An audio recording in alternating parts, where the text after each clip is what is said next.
السلام بے خوف و خطر اگ وچ جان واسطے تیار نے۔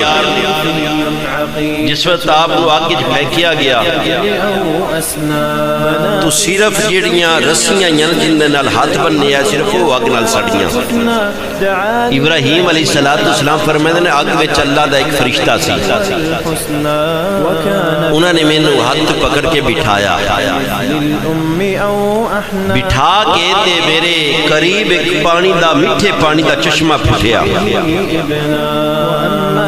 آپ فرماندے نے کہ پھر اس آگ دے وچ گلاب، کستوری اور موتیے دے پھول، میرے چار چپیرے باغات دی نما پھول کھڑے آئے۔ بظاہر آگ کے میرے بھائیوں ویکھن والے تو آگ نظر بھی آندی ہے، اور نمرود اور ان دے ہواری خوش پہ ہوتے ہیں کہ ابراہیم علیہ السلام جل کے راکھ ہو گئے انہیں نے، لیکن ابراہیم علیہ السلام فرماتے ہیں کہ اللہ کی عزت کی قسم صرف رسیاں جڑیاں